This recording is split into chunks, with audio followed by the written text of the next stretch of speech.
Un Français sur 6 est un aidant et ils sont entre 8 et 11 millions en France. 90 aident un membre de leur famille, dont 52 un de leurs parents. Et 47 des aidants travaillent et aident un proche tout à la fois. Alors, parmi eux, on en a 9 sur 10 qui souhaitent conserver leur activité professionnelle. Ces chiffres-là sont les résultats d'un baromètre de 2019, issu donc de la fondation April et BVA. Alors, bonjour à toutes et à tous et bienvenue à cette conférence Face au cancer, la place des proches. Je m'appelle Noémie Kessler et donc je travaille effectivement au sein du service qualité de vie au travail de la Caisse d'épargne Grand Est Europe. Et donc, dans le cadre d'Octobre Rose, mais aussi en cette journée du 6 octobre, qui est symbolique puisque c'est la journée nationale des aidants, eh bien, notre entreprise a décidé de s'engager pour la lutte contre le cancer.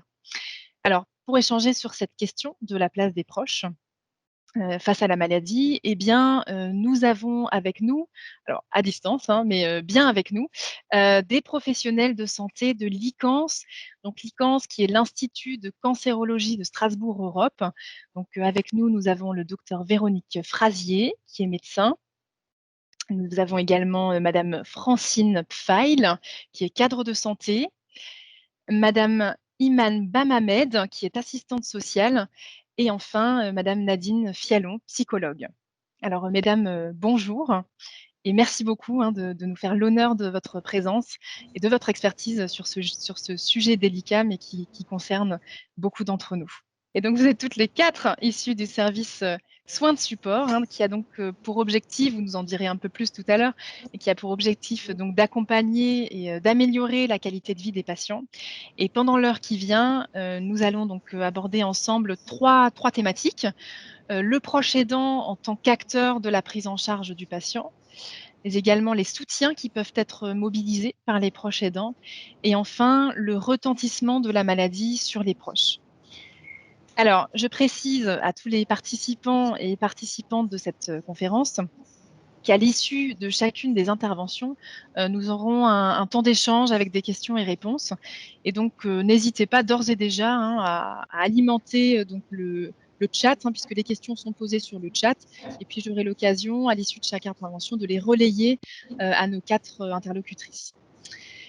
Alors, première thématique donc, le proche aidant en tant qu'acteur de la prise en charge du patient. Donc, docteur Frazier, madame Francine Pfeil, est-ce que vous pouvez nous en dire un petit peu plus?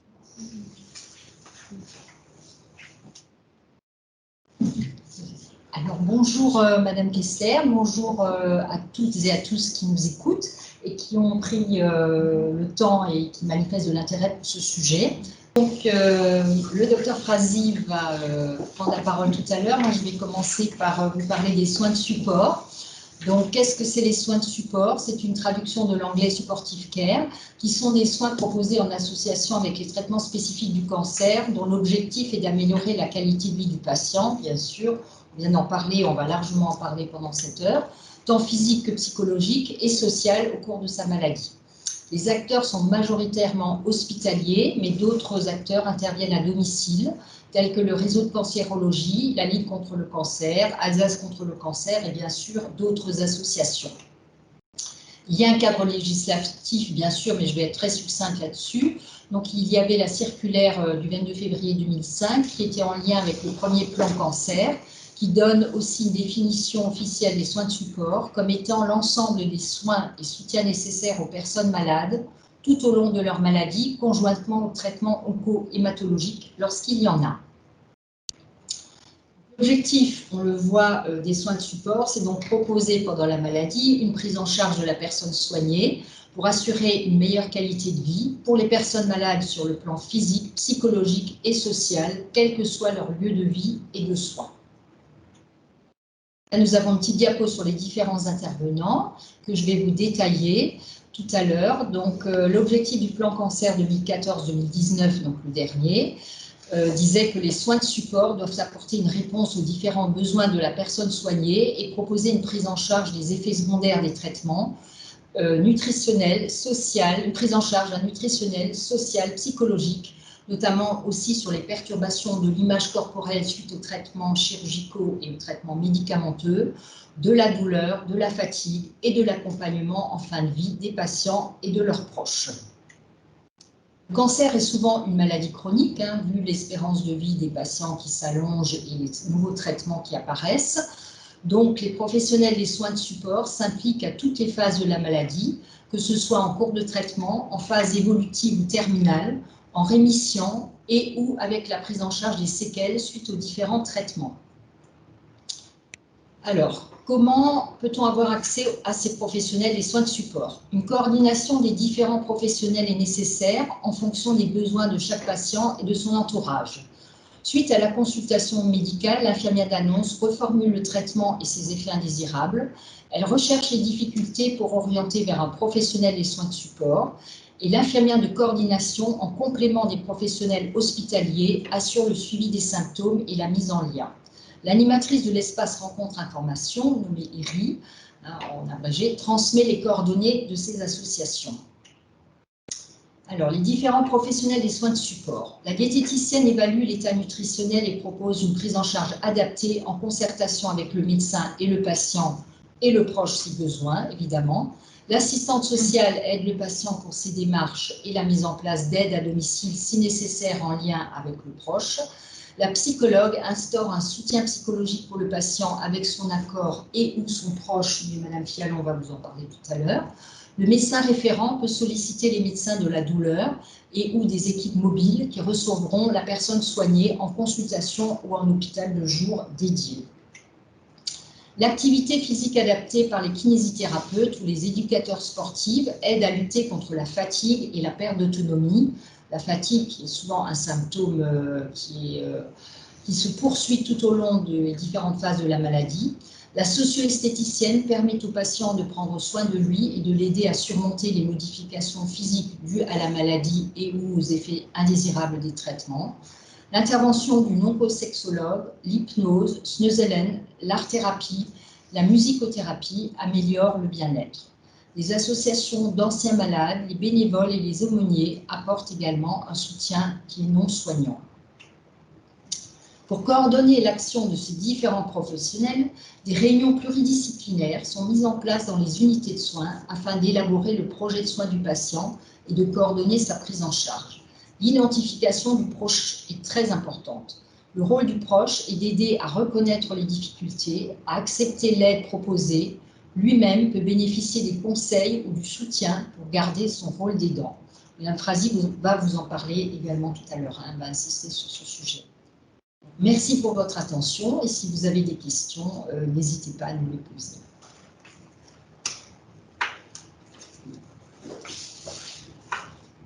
Merci beaucoup pour cet éclairage.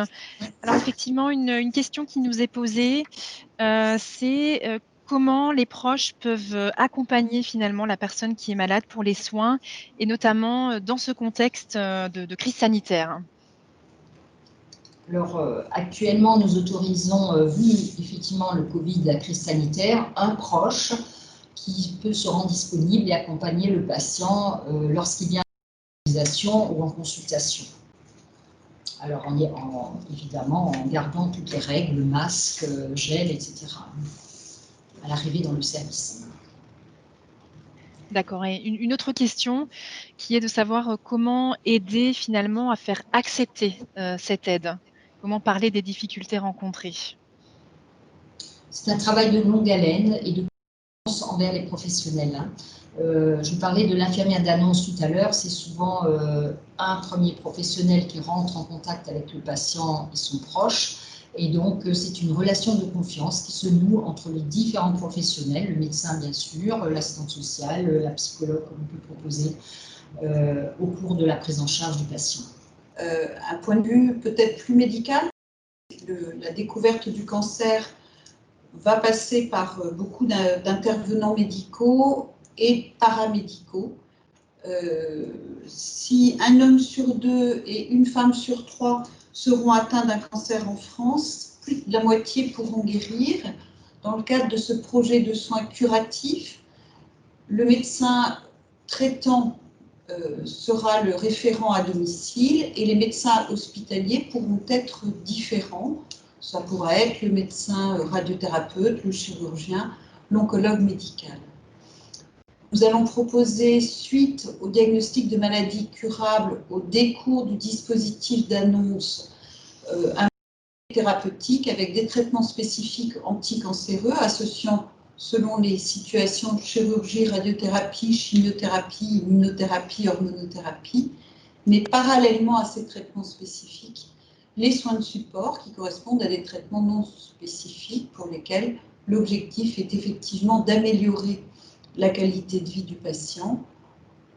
Pour ces soins de support, nous ne pouvons pas forcer, ni en tant que professionnel, ni en tant que proche, la personne soignée à les accepter. Nous pouvons l'encourager à accepter cette aide. L'objectif est effectivement une rémission, idéalement avec guérison, parfois avec séquelles.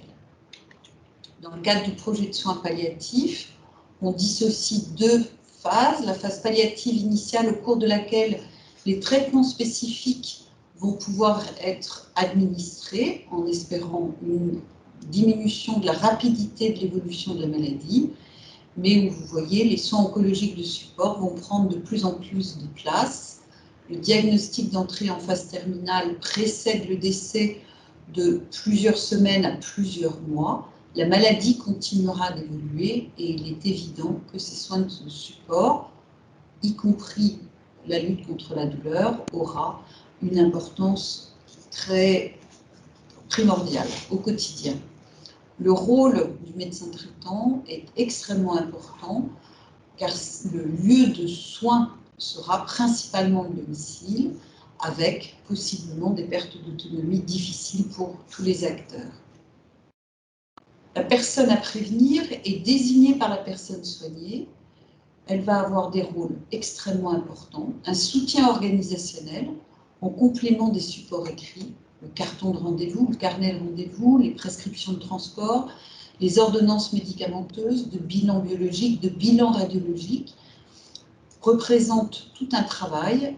Il faut effectivement comprendre ce qui est proposé, classer, appliquer, suivre et ne pas hésiter à questionner les professionnels de santé, encore une fois, du domicile ou de l'hôpital. Cette personne à prévenir peut être sollicitée par les professionnels de santé pour un complément d'information, en plus de celles transmises par le patient. Ce contact est toujours fait avec l'accord de la personne soignée. Cette personne à prévenir est importante à repérer pour une annonce d'hospitalisation ou à l'inverse de retour à domicile, parfois pour une annonce d'aggravation de l'état de santé. On dissocie la personne à prévenir de la personne de confiance, même si les deux sont désignés par la personne soignée. La personne de confiance peut être le parent, le proche, le médecin traitant, qui va contresigner le document de désignation complété à chaque séjour hospitalier. Cette personne de confiance peut être différente de la personne à prévenir.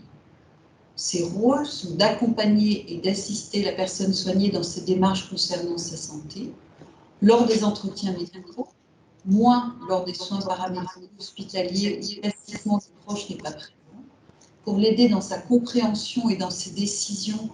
Et la personne de confiance est autorisée à prendre contact avec le médecin référent du patient dans cet objectif, mais aussi dans la demande à consulter le dossier médical. Par contre, la personne de confiance ne peut pas accéder seule au dossier médical.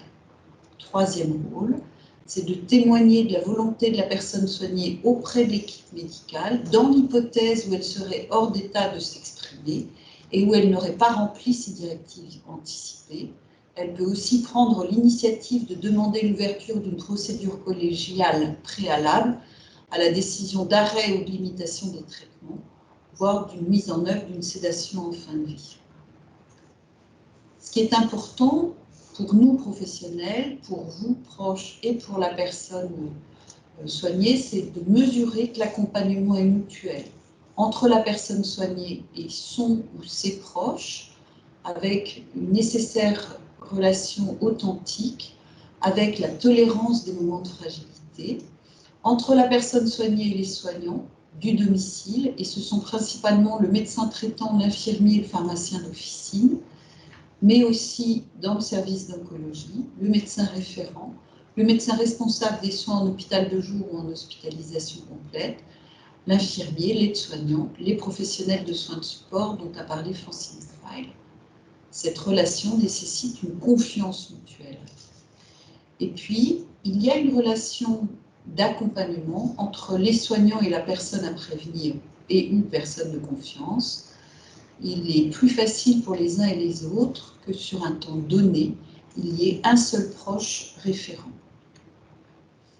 La maladie cancéreuse est éprouvante pour la personne soignée, mais aussi pour le proche, du fait de sa représentation, des peurs induites, des symptômes et de leurs conséquences au quotidien, des traitements et de leurs effets secondaires, de la remise en cause du passé, du présent, du futur, de l'évolution des relations.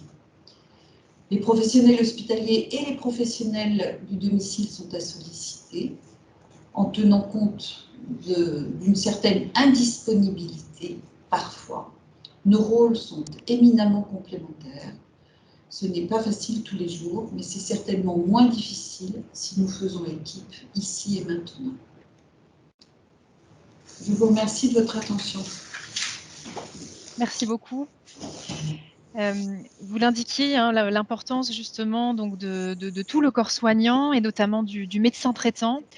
L'une des questions qui est posée justement, c'est est-ce que les médecins traitants sont formés à cet accompagnement? Oui, oui, ça reste difficile et en même temps leur rôle est irremplaçable parce que c'est eux qui viennent à la maison et c'est eux qui connaissent la personne avant la maladie. Le médecin traitant peut être différent pour la personne soignée et pour le proche. Le médecin traitant du proche n'est normalement pas informé de l'état de santé du patient en raison du respect du secret professionnel.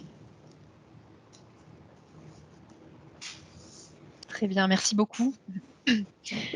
Alors, en l'absence d'autres questions sur cette thématique, je vous propose donc de passer au deuxième sous-thème. Donc, je le rappelle, hein, pour ceux qui nous rejoignent en cours de route, le thème de cette conférence, c'est la place des proches face au cancer. Madame Irman Bamamed, vous êtes assistante sociale à l'ICANS. Est-ce que vous pouvez nous en dire plus donc sur les soutiens qui peuvent être mobilisés par les proches aidants? Oui, bonjour à tous. Alors moi, je vais intervenir, donc Madame Bamamed, assistante sociale au sein de l'ICANS. Je vais déjà un petit peu présenter le service social au sein de l'ICANS. Donc, on est une équipe de 4 assistantes sociales réparties dans les différents services, avec un secrétariat dédié au service social. Au niveau de la prise en charge des patients, on intervient en faveur des patients et de leurs proches, bien sûr, et ce, tout au long de la prise en charge médicale. C'est-à-dire que dès lors qu'un suivi médical est initié, on intervient jusqu'à la fin, et même pour préparer la reprise professionnelle si besoin. Donc voilà. Au niveau des missions du service social, alors on a plusieurs axes d'intervention. Déjà, les premiers axes d'intervention, ça va être l'accès aux soins, bien sûr. Ensuite, l'accès aux droits, la préparation du retour à domicile et le maintien à domicile, ainsi que l'aide à la vie quotidienne et bien sûr la protection des majeurs et des mineurs. Donc voilà. Par rapport au signalement des situations des patients et de leurs proches, ça peut se faire de différentes manières.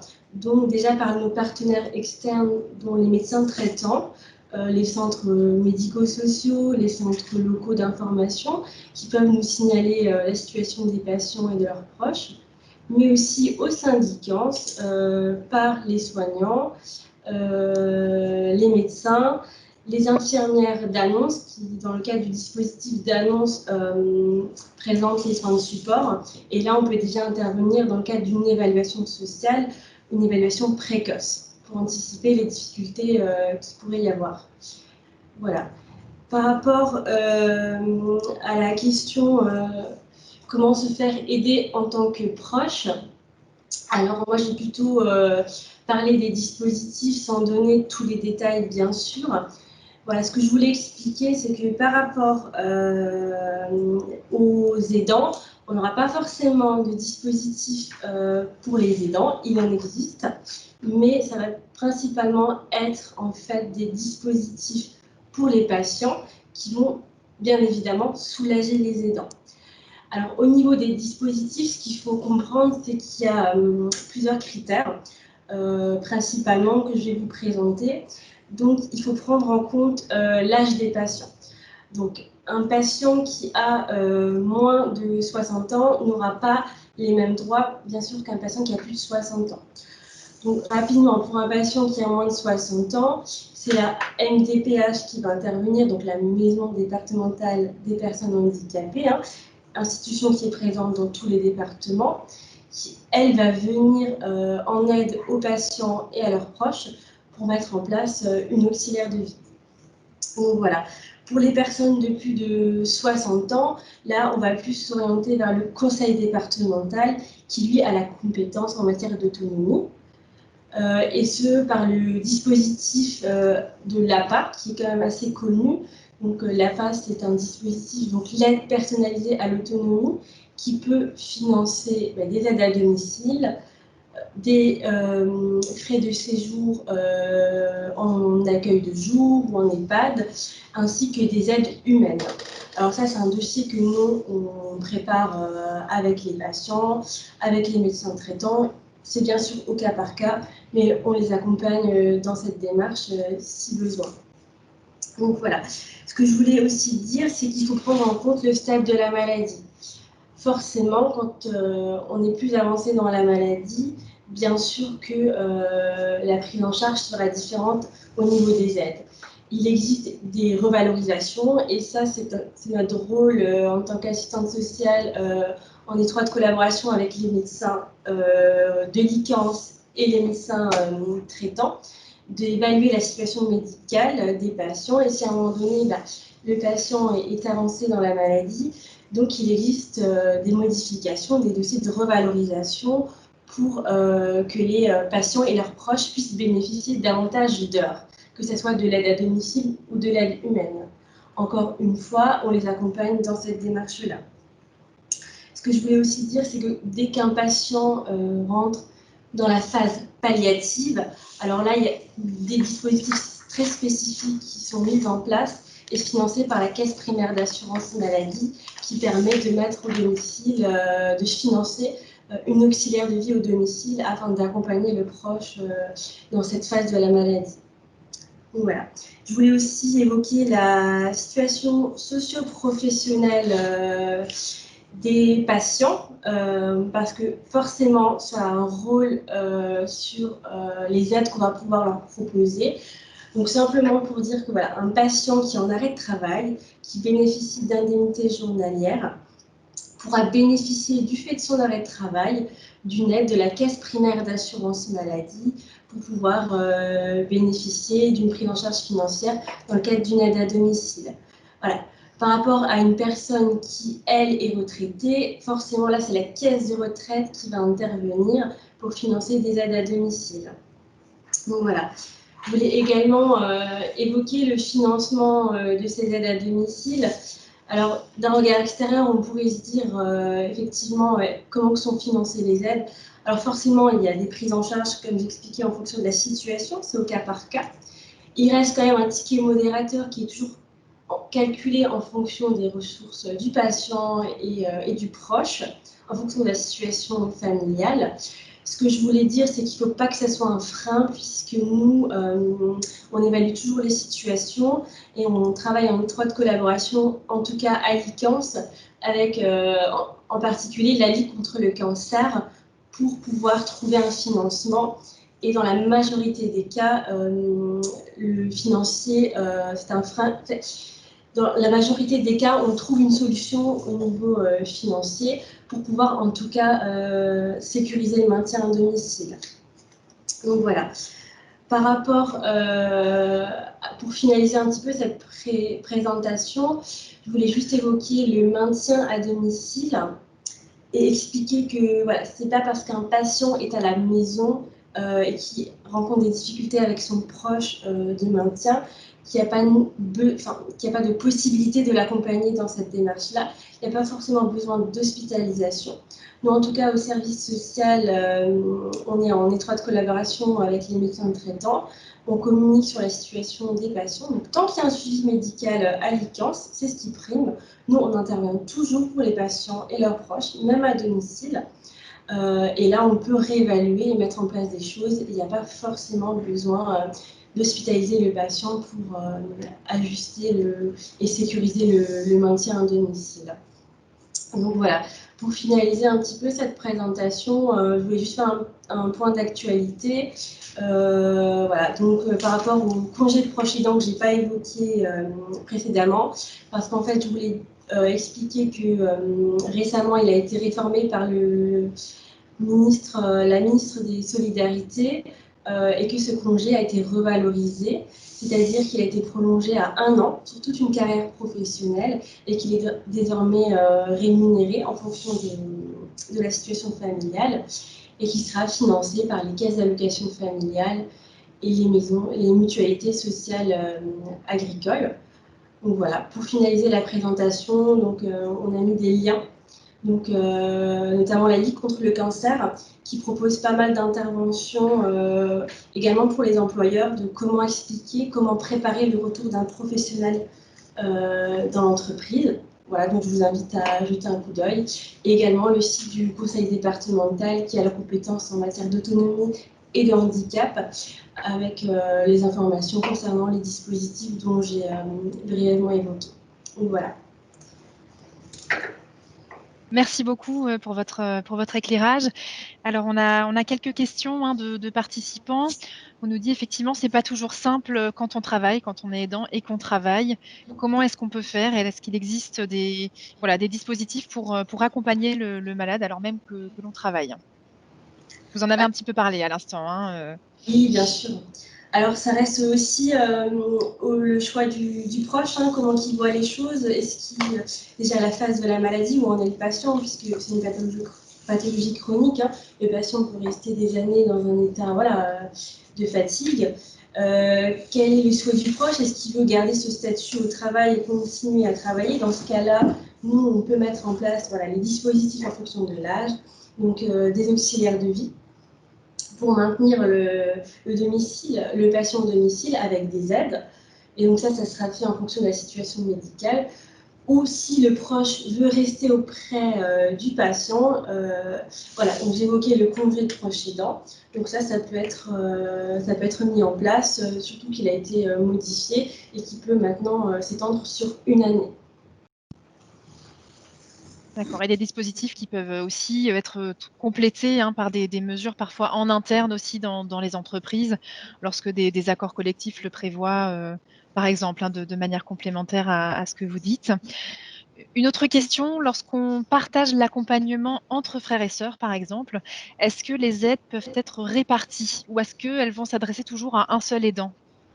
Alors, elles vont toujours principalement s'adresser aux patients qui présentent une pathologie. Donc, l'aide, elle est forcément évaluée pour le patient.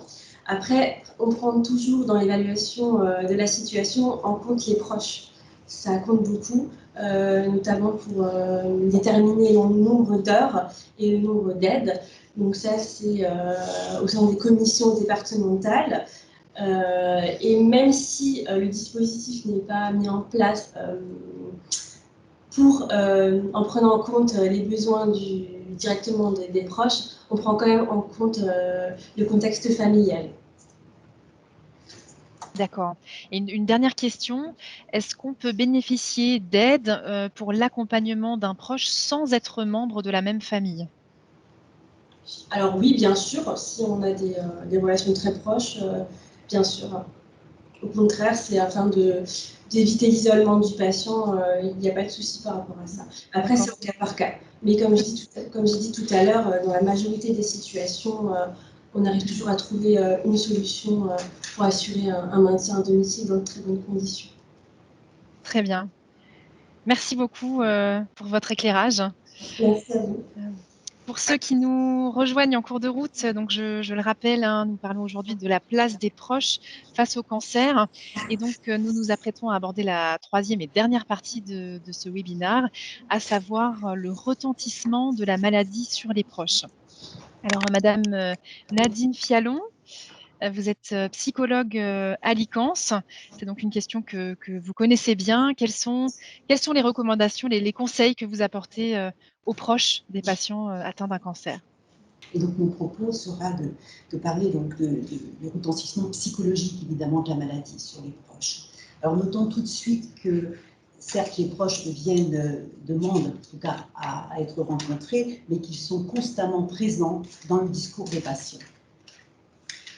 Alors sont considérés comme proches du patient le conjoint, les enfants, les parents, autant de liens différents les uns des autres.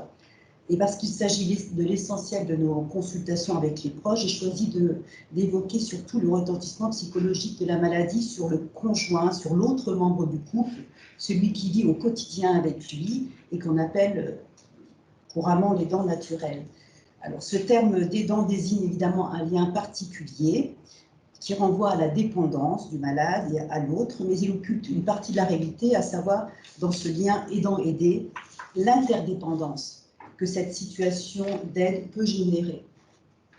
Ce lien qui unit le malade et le proche aidant est fondé bien sûr le plus souvent sur l'affection, l'attachement, le sentiment d'utilité et ou de devoir. Alors la survenue d'un événement comme celui d'une maladie grave n'est évidemment pas sans répercussion sur la vie psychique du malade, sur son conjoint et sur l'équilibre du couple.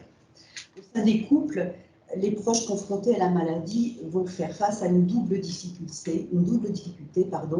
D'abord, investir un proche malade comme patient. Il s'agit d'une sorte de report d'investissement vers une relation d'aide. Et ensuite, de passer d'un lien affectif à un lien d'aide caractérisé. Il y a un changement de statut de la relation d'objet d'attachement. On n'est plus simplement époux ou épouse, on devient un peu soignant.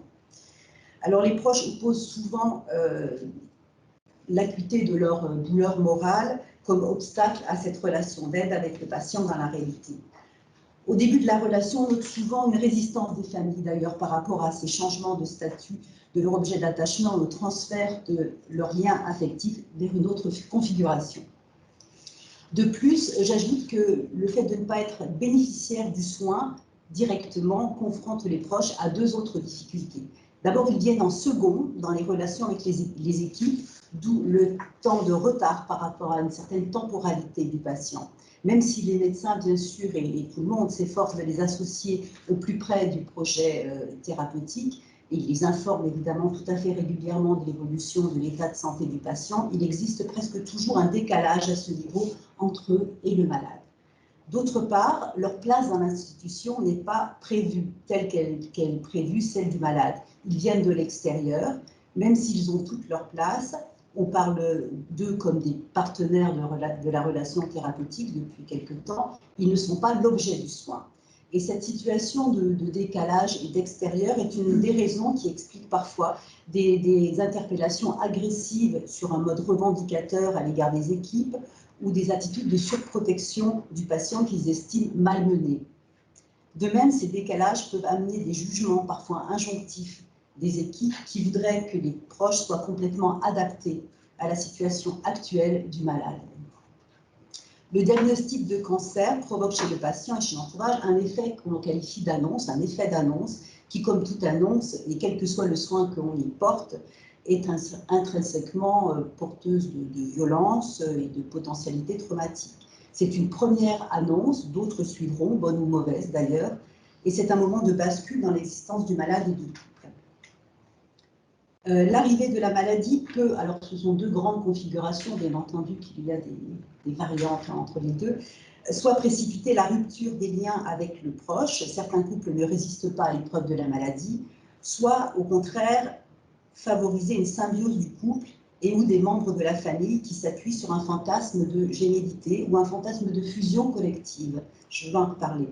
Ces fantasmes fonctionnent dans le registre spéculaire, c'est-à-dire que la souffrance de l'un devient le reflet indifférencié de celle de l'autre. Quand vient l'annonce de la maladie, le proche est précipité entre deux mondes, celui des bien portants et celui des malades. Le monde, sa vie est comme coupée en deux en quelque sorte.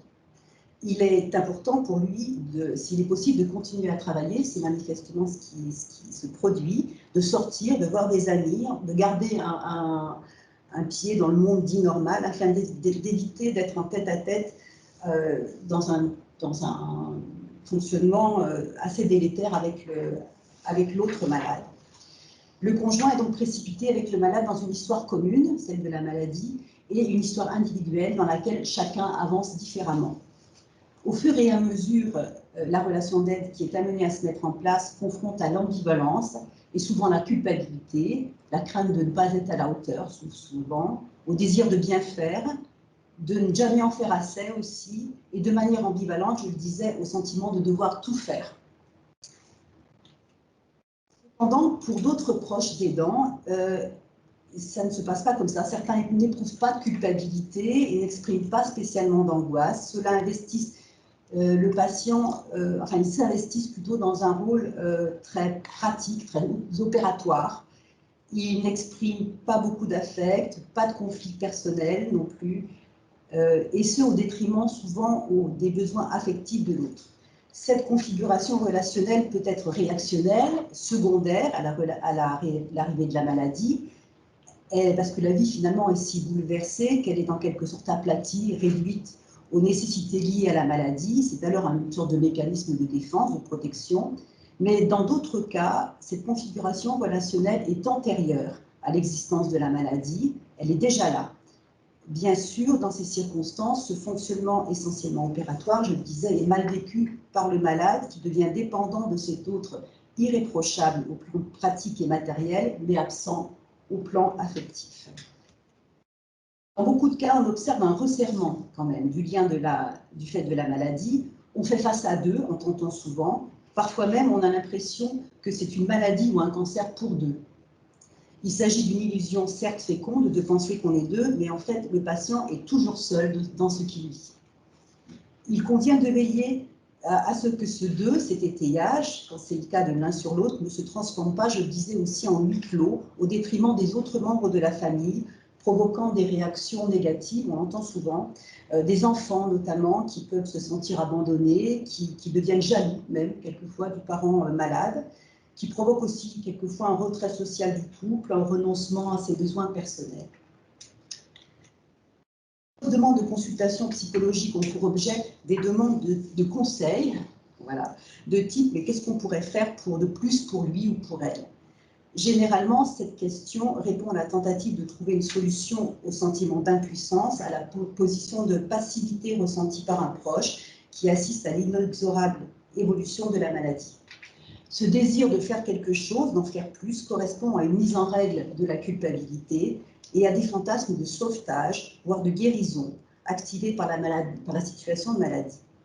Ces fantasmes de réparation, c'est-à-dire ce besoin inconscient de réparer l'autre, ne sont pas réactionnels à l'apparition de la maladie chez l'autre. Dans ces cas-là, ce qui se joue n'est pas de l'actuel, mais la configuration d'une relation sur le modèle aidant-aidé dans le couple, et qui trouve dans la maladie l'occasion de s'activer davantage. Du côté de celui qui aide, ce fantasme de réparation s'appuie sur une position sacrificielle qui fait souvent l'admiration des autres, mais qui n'est pas toujours bien vécue par l'autre aidé, ici le malade, qui n'a pas demandé ce sacrifice. On entend souvent « il en fait trop ». Cette position met le malade en dette, une dette qu'il ne parviendra jamais à rembourser. Et du côté de l'aidant, ce sacrifice sans fin n'est bien sûr pas gratuit. Celui-ci attend toujours une reconnaissance de la part de l'aidé, une reconnaissance qui ne viendra pas toujours. C'est une forme singulière d'attachement qui n'est pas si rare et que les professionnels de santé sont souvent amenés à observer.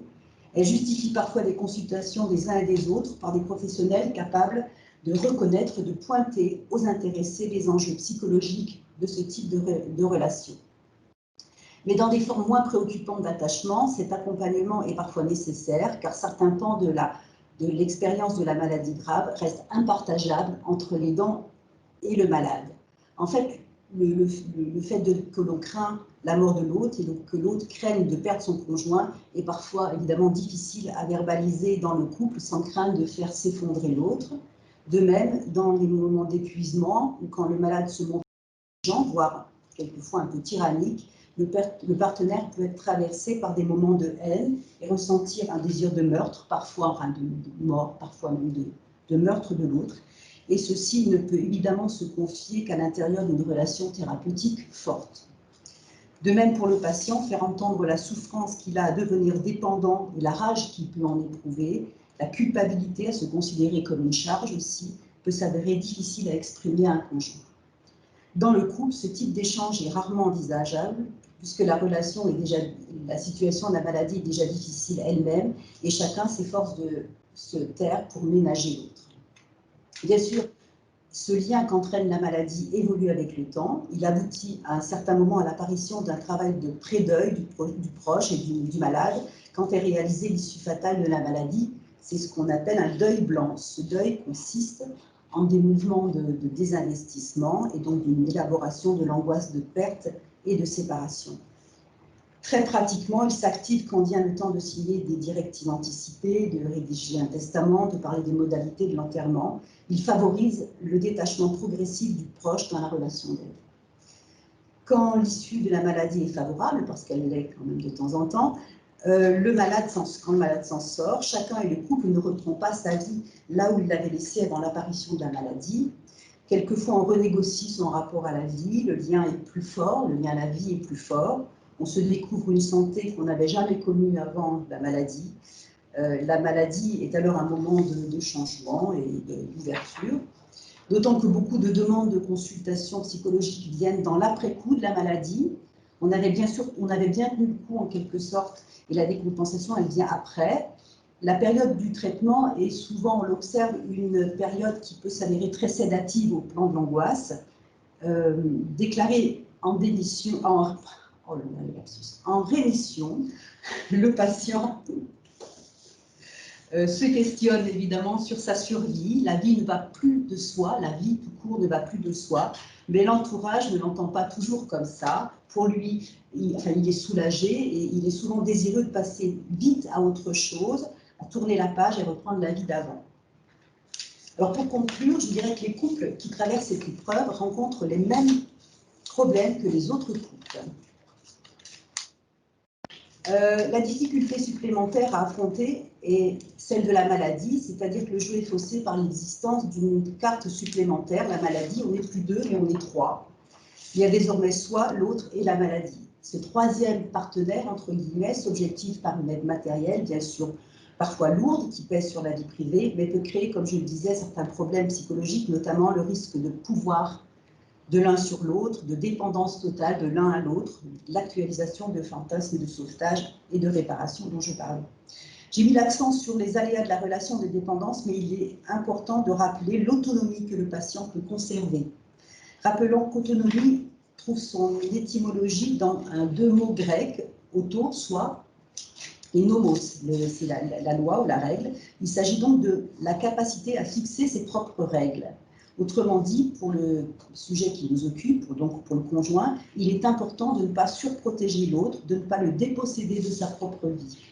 Le partenaire de vie doit accepter l'idée que l'autre n'est pas dépendant de tout, qu'il peut parfois faire des choses seul, qu'il est parfois il peut être à même de gérer ses propres dépendances, bref, qu'il compte encore, qu'il a encore son mot à dire, pour ce qui le concerne et pour ce qui concerne un certain nombre de questions dans la vie familiale ou sociale. Parce qu'on entend par exemple souvent dire que ah ben non, les enfants ne doivent pas les perturber parce qu'ils sont trop malades. Ben non, justement non. Cet équilibre nouveau à trouver se joue donc moins en termes, si vous voulez, de dépendance de l'autre qu'en termes d'interdépendance et d'autonomie. L'enjeu est de se dégager le plus possible de l'interdépendance dont nous avons pointé les dangers et de maintenir une marge d'autonomie de chacun. Il est donc important que chacun ait un extérieur à qui parler, amis, certains membres de la famille, un psychologue par exemple, bref, un soutien qui soutient l'aidant et qui l'aide à prendre soin de lui. Et j'ajoute aussi qu'il est important de savoir, pour chacun, pour le proche en particulier, que même dans une situation de ce type, il n'est ni impossible ni interdit de quitter l'autre. Encore un mot sur l'offre psychologique de soins à Licence. Nous sommes 4 psychologues, un psychologue en hématologie, 3 psychologues en oncologie. Nous proposons bien sûr des entretiens avec les patients et les proches, individuellement le plus souvent. Quand la situation sanitaire me le permettra, ma collègue Elise Buman et moi-même comptons mettre en place et co-diriger des groupes de parole dédiés aux proches des malades. Alors à Licence, il y a différentes approches psychologiques, mais toutes le sont par des professionnels formés à l'écoute, une écoute qui s'inscrit dans une temporalité restreinte, indissociable de la spécificité de la maladie, de son diagnostic, de ses traitements, et qui est soumise aux aléas des réalités hospitalières. L'enjeu de ces consultations est pour les uns et les autres de favoriser le maintien de la vie psychique et d'investir ce qui peut l'être encore. Et enfin, je voulais terminer pour dire que malgré les diagnostics graves, parfois, et le spectre de la mort, il y a beaucoup de rencontres qui sont stimulantes, enrichissantes, et qui sont marquées justement par le saut de la vie, et peut-être parce que justement la mort est là. Voilà, merci. Merci à vous, c'était très enrichissant. Alors il y a pas mal de questions qui arrivent. On le comprend à vous entendre qu'effectivement, l'accompagnement psychologique a toute sa place dans ces situations-là. Vous disiez aussi que souvent on a recours on vous sollicite peut-être trop tard parfois. Est-ce que finalement dans les proportions, je ne sais pas si vous avez des chiffres, mais quelle est la proportion de malades qui va faire appel à vous, mais dès le départ finalement, qui va penser tout de suite à impliquer la dimension psychologique voilà, dans tout le processus? Alors écoutez, les infirmières d'annonce nous sollicitent assez régulièrement. Et donc, dès le début, hein, la question est quand même de respecter une certaine temporalité par rapport à l'annonce, c'est-à-dire que les psychologues aiment bien laisser une sorte de délai pour en quelque sorte digérer hein, la nouvelle, qu'elle infuse un petit peu, et on voit ce qui se passe. Donc on les recontacte quand c'est le cas, 8 jours, 10 jours après, pas sur le moment, et très souvent, effectivement, l'effet d'annonce étant derrière lui, on leur donne nos coordonnées et il ne se passe rien sur le moment, c'est-à-dire qu'ils ne viennent pas nous voir sur le moment. Par contre, ils peuvent venir nous voir à différents moments du parcours thérapeutique, même après, encore une fois. Il n'y a pas de bon moment, hein, on ne fait pas de prévention dans ce domaine-là. On vient quand on est en souffrance, quand on a quelque chose à dire, quand on ne peut pas le dire aux autres. Voilà, il n'y a pas de bon moment. D'accord. Alors, on a beaucoup parlé du conjoint, évidemment, dont le rôle est primordial, mais il y a aussi les proches, peut-être un peu plus éloignés, les amis, hein, ou le reste de la famille. La question, c'est qu'on nous pose, c'est effectivement quelle attitude adopter. Est-ce qu'on, entre guillemets, on a le droit de craquer face aux malades? Comment gérer ses émotions, les assumer, les cacher? Écoutez, chacun fait ce qu'il a à faire. Hein. Il n'y a pas de prêt-à-porter dans ce type de situation. L'idée, c'est que on dise ce qui arrive, alors le plus tôt possible. Alors, il existe quelque chose dont on ne parle pas souvent quand même, mais qui est la question de la honte d'avoir un cancer. Hein, on n'a pas honte d'avoir un diabète, mais on a honte souvent d'avoir un cancer, ce qui explique beaucoup les réticences à l'annoncer. Mais je dirais aussi qu'après tout, une maladie, c'est quelque chose de très personnel, même un cancer, et que ça ne s'annonce peut-être pas non plus sur la place publique. Hein, et donc, effectivement, la question de à qui le dire, comment le dire, elle se pose régulièrement à nous, mais encore une fois, elle se règle plutôt au cas par cas. D'accord. Alors une autre question, qui est celle de savoir comment l'annoncer, aux enfants? Quels détails donner? Comment les protéger, et éviter aussi qu'ils ne paniquent? C'est-à-dire dire la vérité, mais sans voilà, dans quelle mesure on leur partage l'information? Alors d'abord, oui, évidemment, il faut dire la vérité aux enfants. C'est de manière générale, hein, d'ailleurs, pas simplement pour la maladie. Hein. Je ne dis pas qu'il faut tout dire aux enfants, mais en tout cas, quand il arrive un événement grave de ce type-là, il faut le dire aux enfants. Sinon, ça risque quand même d'entacher durablement et le lien de confiance entre un enfant et ses parents, hein, et ce pour longtemps, parfois pour toute la vie. Hein. Voilà, donc oui, il faut le dire. Alors, il y a souvent effectivement des questions, mais aussi comment on va le dire, etc. Parce qu'on craint de faire mal à l'enfant, on craint de le choquer. En fait, ça correspond souvent plutôt à la crainte enfin, à la question de savoir comment on va le dire, hein, plutôt que est-ce qu'il faut le dire, parce qu'on sait bien qu'il va falloir le dire. L'autre chose, c'est que les enfants en savent souvent beaucoup plus qu'on ne le pense, c'est-à-dire que les enfants observent ce qui se passe évidemment à la maison. Ils sont très sensibles aussi à l'angoisse, en particulier maternelle, et donc ils perçoivent que quelque chose a changé. Et donc quand on le dit, quand on l'annonce, ils en savent déjà un bout, hein, ils ne sont pas sans savoir, comme on dit.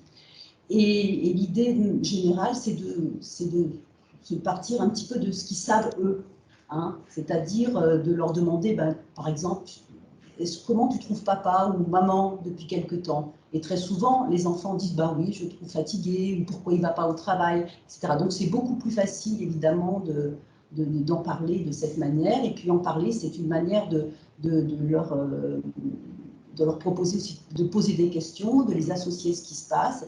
Et je voulais juste encore ajouter, parce qu'à la mort du patient, quelquefois on entend, oui, je vais lui dire qu'il est parti en voyage, on entend souvent cette expression.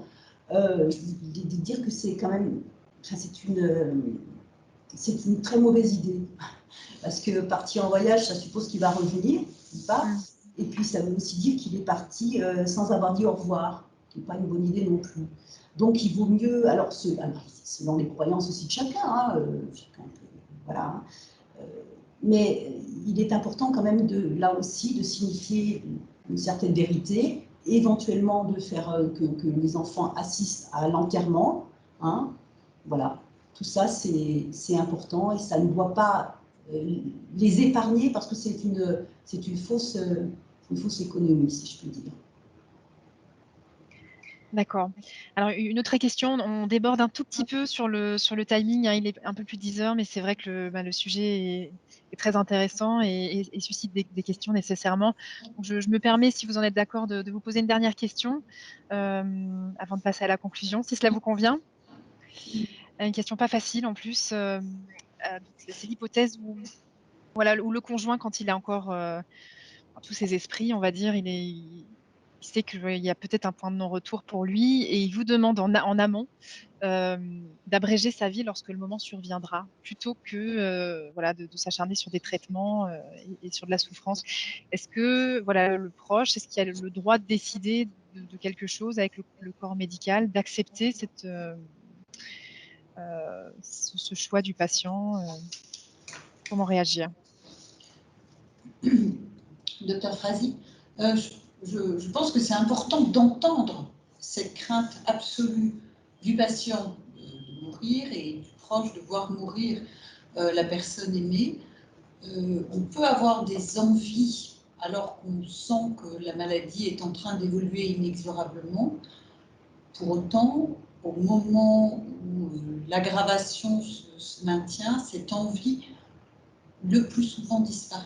Donc c'est important, bien évidemment, d'interpeller le médecin, d'interpeller le médecin du domicile, mais si besoin, le médecin hospitalier.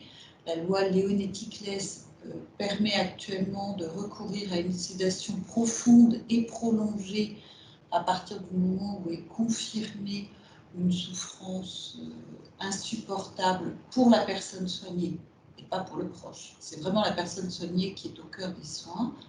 Pour ceci, il va y avoir recours à une décision collégiale, d'une part de limiter, voire d'arrêter certaines thérapeutiques, sauf les traitements contre la douleur, et de provoquer effectivement une sédation. Le patient à ce moment-là ne se rendra plus compte de ce qu'il se passe. Pour autant, les proches sont invités à rester à ses côtés pour l'accompagner. Cette démarche peut être réalisée à l'hôpital, mais elle peut aussi actuellement être réalisée à domicile avec le soutien des hospitalisations à domicile et des équipes mobiles de soins palliatifs. C'est une démarche pour laquelle les patients ont accès, mais qui est relativement exceptionnelle. C'est important. Et on peut exprimer, le patient dans une grande détresse peut vraiment l'exprimer, le réexprimer, et puis quand le moment vient, eh bien, revenir sur cette demande, parce qu'il a été entendu au moment où il était le plus inquiet. Très bien, mais écoutez, merci beaucoup hein, vraiment pour la qualité de vos interventions qui ont vraiment été enrichissantes pour nous. Merci à Licence pour ce partenariat. Avant de vous quitter, je vais encore laisser la parole à notre DRH, Monsieur Hubert Jamin, qui va encore prendre la parole.